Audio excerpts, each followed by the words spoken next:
Welcome to this explainer. Let's jump straight in. Today, we're talking about the hidden infrastructure of holiday fraud and exactly how travel scams turn your bookings into financial loss.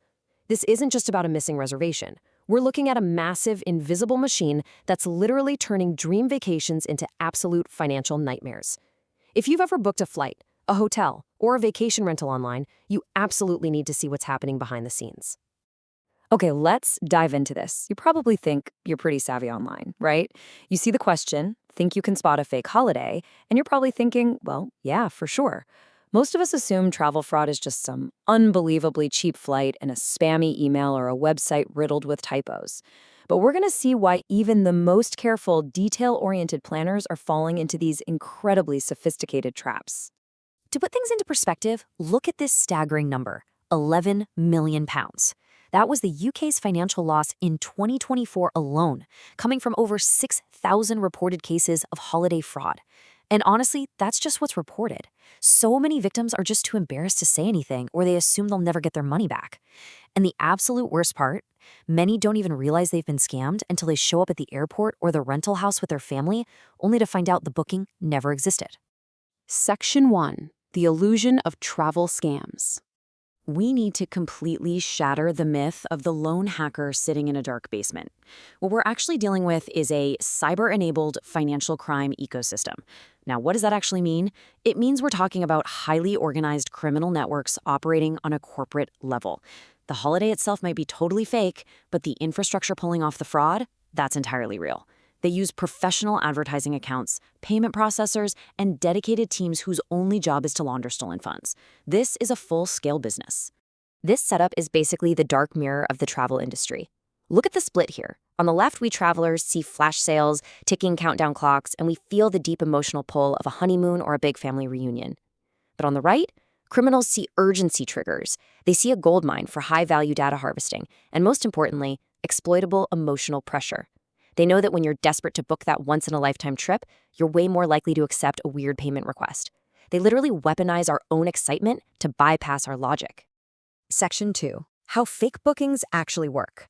So let's break down the fake travel company model. It's wild how criminals can just manufacture credibility out of thin air. They build websites with flawless branding and perfect destination guides. If you call them up, their customer service uses the exact industry jargon you'd expect to hear. They even slap fake industry logos and license numbers right on the homepage to make you feel safe. Then comes the trap. They demand a direct bank transfer, usually claiming it's just to avoid processing fees. And here's the real kicker. After you pay, they actually send you a plausible itinerary and a booking reference, so you think you're totally fine. But remember this, a confirmation email from the seller is absolutely not independent proof of a real booking. We see this all the time with holiday rentals. They'll take real photos of a property that actually belongs to someone else. They price it just right, attractive, but not so cheap that it feels like an obvious scam.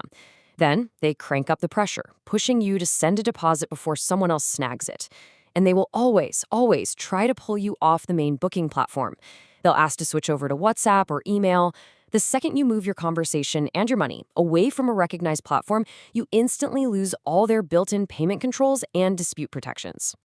Section 3, the secondary scam ecosystem. This is where things get really dark. Let's walk through the scam domino effect. Day 1, your booking fails or your flight gets canceled. Day 2, you're understandably furious, so you go on social media, complain publicly, and tag the airline. Literally minutes later, a fake airline support account replies to you, so nicely offering a refund. They just need your payment details to process it, right? Fast forward to week 2, a fake claims specialist reaches out claiming they can help you recover your stolen money, but they demand an upfront fee for court costs. Just one public post or one leaked piece of data sets off this relentless, highly personalized chain of secondary scams. And sometimes, you guys, the call is coming from inside the house. Criminals are actually hijacking legitimate hotel and property manager accounts so they can message you directly from inside the real booking app. You'll get a message on your trusted app with your correct dates saying your card failed and you need to click a link to re-verify. If the hotel's partner portal doesn't have multi-factor authentication, hackers can just slip right in. It's a huge wake-up call that even a message inside a trusted platform can be compromised. Any unexpected request for payment info should always be treated as a brand new transaction that you need to verify independently. Now, let's look at another angle, visa and passport traps. These websites are built to perfectly mimic official government portals, and they game the system to rank right at the top of your search results. They'll hit you with hugely inflated fees for basic applications, or worse, they just collect all your info and never even submit the paperwork. Losing that upfront fee is bad enough, but the real nightmare here is the extreme risk of identity theft. Think about it. You are handing over your passport number, a photo, your date of birth, and your travel plans. That is a treasure trove of personal data they can exploit for years. Section 4. Decoding protections and payments. Okay, the alphabet soup of travel protection is so misunderstood, so let's clear it up. Take ATOL, for example. It protects qualifying flight-inclusive bookings if a UK-licensed company actually goes out of business. It doesn't act as a magic shield for every single scam. ABTA gives you access to a dispute process, but your actual financial protection depends entirely on what specific service you bought.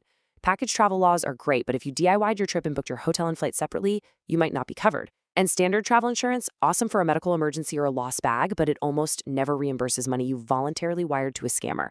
So bottom line, no single protection covers every scenario. So, what's the crucial point here? Your payment method is literally the deciding factor in whether you ever see your money again.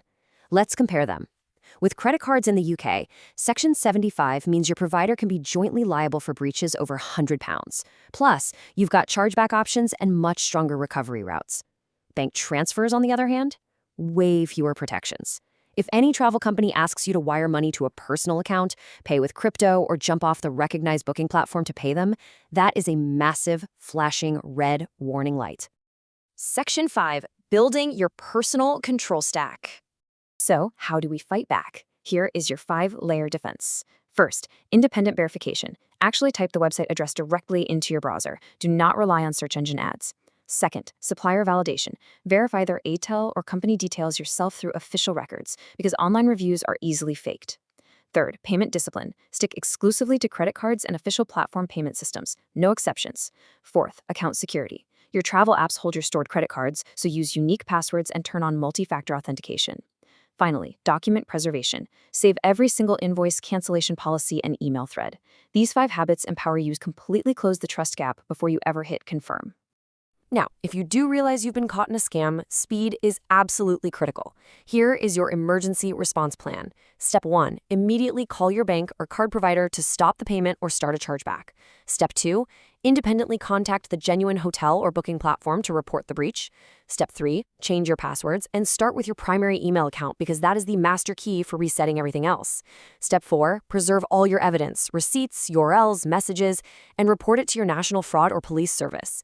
And hey, remember that domino effect we talked about? Stay super alert for second callers claiming they can magically retrieve your lost funds. I want to leave you with this one provocative question to chew on. Are you paying today for an experience that criminals will cash in on tomorrow?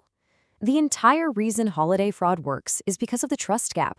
It's the simple fact that you are handing over money today for something that won't happen for months. But by understanding this hidden infrastructure, enforcing strict payment discipline, and verifying absolutely everything independently, you can make sure your hard-earned money actually takes you on the vacation of your dreams. Thanks so much for joining me for this explainer. Stay vigilant out there and travel safe.